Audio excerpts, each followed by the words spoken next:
Hey guys, it's Ben here from the Strength Factory, and today I'm going to be triggering some people because I'm going to be talking about balance training and training on unstable surfaces for mountain bike and motocross.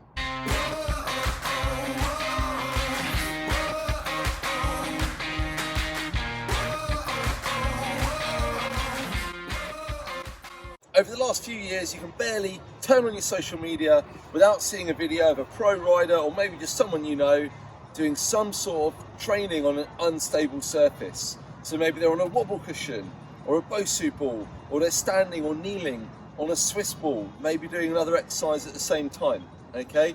And the idea behind this is that it mimics the reality of like mountain biking or motocross, or actually loads of other sports like ski or snowboard or running or whatever, and that by training on an unstable surface you're somehow preparing your body better to then go forward and do that sport.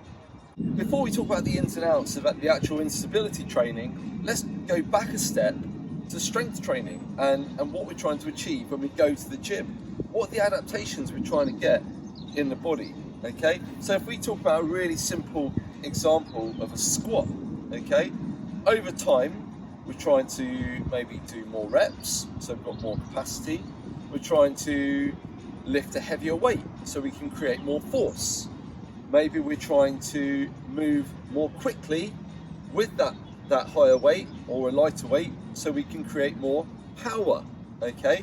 So at the end of the day, strength training or training in the gym is about creating more force and then creating it more quickly, because that then translates to athletic performance no matter what sport it is that you're doing. Now, let's talk about that squat.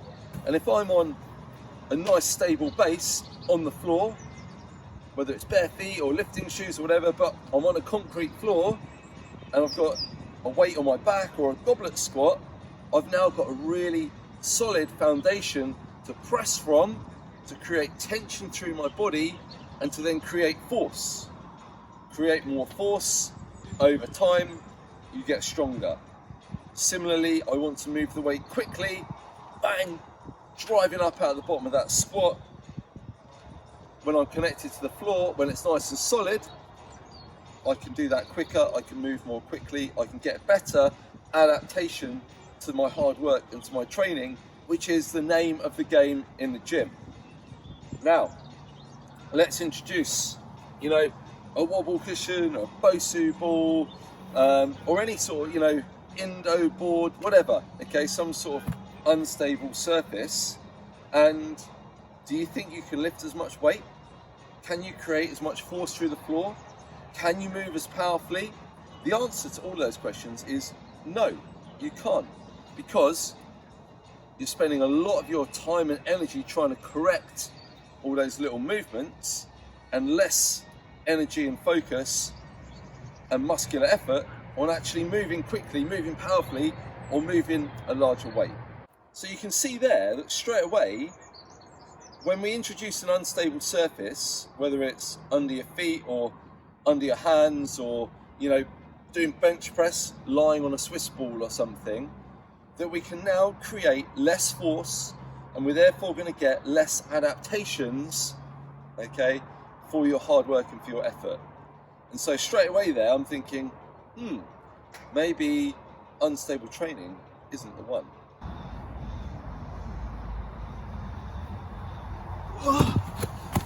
Like and subscribe. Staying in the gym then, before we talk about the realities of riding a bike, let's just talk about, balance and your balance, okay? So I've been doing this a long time. I've literally coached hundreds and hundreds of mountain bikers and motocrossers here.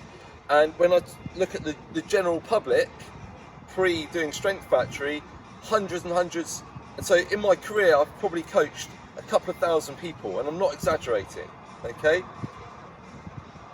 And I'd say 90% of them who come in to see me, including some very good level mountain bike and motocross racers who are amazing on bikes, their balance, when you take the bike away, when you want it to stand on one leg, is awful, okay? Like really bad, And so why would we put them on an unstable surface when actually they're unstable, stood on one leg, on a concrete floor with flat supportive shoes on. You're going like 5 steps ahead, aren't you? Be honest with yourself, how many of you can do a really strict single leg RDL with perfect form? How many of you can, consistently do rear lunges, side lunges, step ups and things like that, single leg exercises without losing your balance of it sometimes? How many of you, okay, and I'm not being mean, like loads of my clients as well, how many of you struggle to get in position and do an effective rear foot elevated split squat because you can't balance on one leg properly, and maybe you need to use a stick or something to support your body weight? So given that that is the case, I'd suggest with a lot of the people watching, a lot of you guys, and a lot of you guys are going to be consuming these unstable training because it's realistic mountain bike training nonsense videos. Do you think that makes sense, or do you think actually your time would be better spent learning to balance on one leg, learning to control your body weight on one leg, okay, which is inherently less stable than on 2 legs, and it's going to carry over a lot better to your sport by challenging you in a more realistic way. Before we go any further, this episode is sponsored by me. Happy days. The Complete MTB Programme is exactly as the name suggests. It is complete, so it gives you everything that you need to become a better rider, okay? From on the bike work to gym training, mobility training, we've even got yoga in there and great stuff like that. This is being used by riders of all levels, from elite level enduro and downhill racers to weekend warriors and people who just want to feel good when they go for a ride and use it as part of a healthy lifestyle. The whole program is delivered direct to your smartphone via the Train Heroic app, which is really convenient, really user friendly, and it also doubles up as a training diary, as well as having HD videos for all of the exercises in the program, so you always know that you're doing them correctly, so you can train safe. So if you want to find out more, and if you want me to be writing your programs every month, then make sure you head down to the notes below this and click the link, okay? You can get signed up, you get instant access, and get started today. For my third point then, it's about risk versus reward, which is something that I'm always weighing up with the training I do. Just like my 1 rep max video, which I'll put a link up to here, we've got to balance up the risk of the training we're doing against the reward, which is the adaptations we want to get, okay? If you're a mountain bike or motocrosser, you already do a risky sport. Why risk hurting yourself in the gym by trying to stand on a Swiss ball and doing nonsense like that? It's like doing really high box jumps. The risk is completely out of proportion to the reward that you're going to get, except for getting Instagram likes. Yes, standing on this on one leg, basically no risk, okay, no dramas. But when people start taking this to the next level and you're trying to stand on Swiss balls and things like that, that is when, for me, it just becomes like a novelty, it becomes a challenge, which is fine if you want to do it, but it's not something that I'm going to ever program or ask my athletes to do, because the only way they should be hurting themselves is, hopefully not, but falling off their bikes.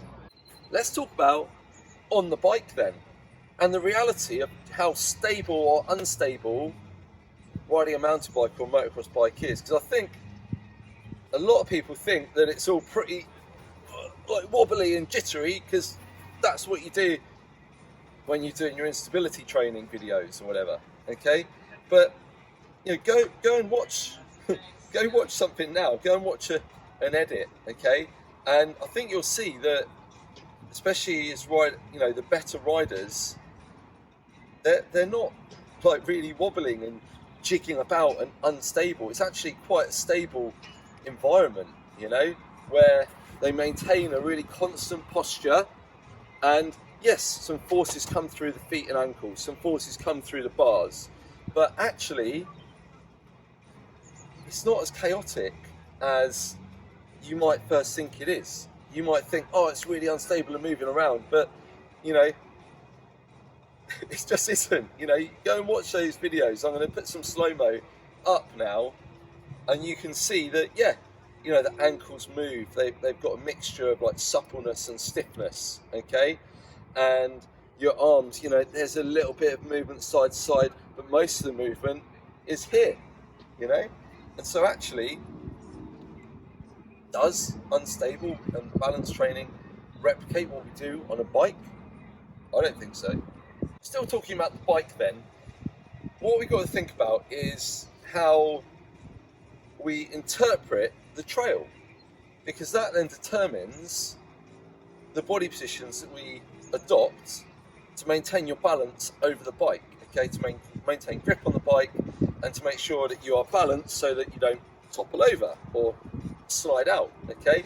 So that comes from looking up down the trail, and you gather information about the rocks, the roots, the corner, the gradient, all of that stuff, and then that then feeds back into your body, your kind of database of riding, and it tells you to brake, to get low, to push, to pump, to lean the bike, to start preparing your body position for a corner.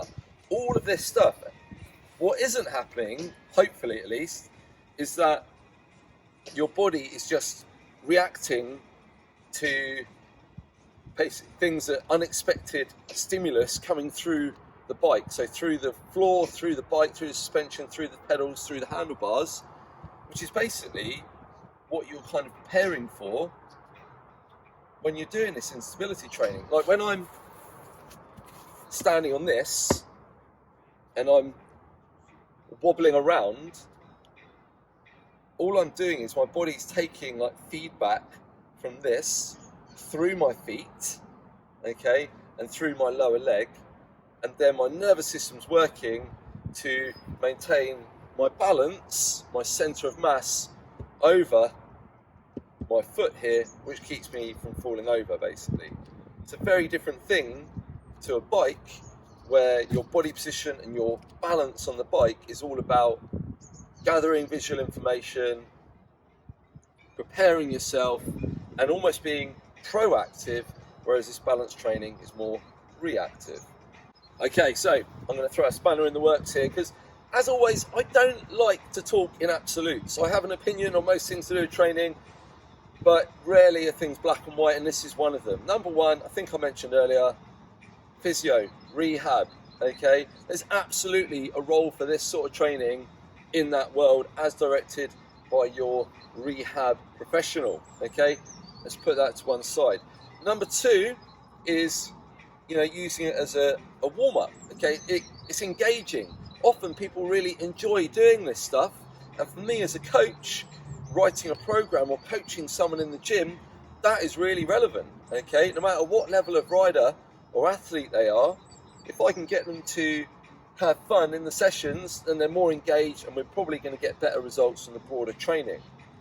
Similarly, once a rider has got to a level of proficiency and performance where they can create a good amount of force, maybe in press-ups or on bench press or something like that, then yeah, we might introduce just the odd set here and there of press-ups that are a little unstable, just to create a little novel training stimulus, to keep training interesting. But it's not the majority of what we do. It's a tiny proportion of what we do, and it's about that rider engagement.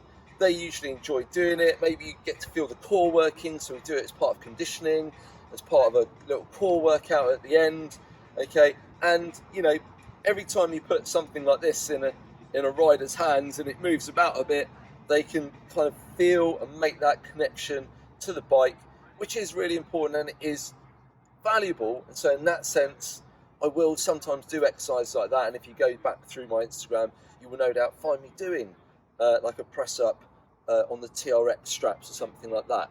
But that is a progression way down the line once you've built that good foundation of strength, because you're not going to get strong at press ups and upper body pushing doing them on an unstable surface, because you can't create enough force, okay? So think about and be realistic about where you are at in your training and in your physical development before you decide to start adding this stuff in. So there you go. I told you I wasn't going to muck about. Basically, I think that most of the instability training that I see on Instagram and YouTube, whether they're pro riders or not, I think most of it is total nonsense. It's circus tricks. It's a waste of time. However, you've always got to remember that they're just showing you the interesting stuff. I guarantee all those top riders that you're seeing doing this stuff, the majority of what they're doing it might seem a bit boring. They're deadlifting, they're squatting, they're lunging, they're press ups, they're bench press, they're pull ups, all on stable surfaces. They're just not showing it. It doesn't get the clicks, it doesn't get the likes. And that's the game we're into these days, isn't it? Okay, so look, no hating. I don't feel anything negative against anyone who does this stuff. You crack on, you do what works for you. I'm going to do it my way, where for me, it doesn't really return anything except for a bit of engagement and a bit of fun to spruce up someone's training program from time to time. So, I'd love to hear what you think, okay? Tell me why I'm wrong. I really want to hear it, okay? Be respectful. I'm always open to some interaction, and this is a subject that always gets the keyboard warriors pumping. Anyway, I'll be back soon with more factory knowledge for mountain bike, motocross and action sports.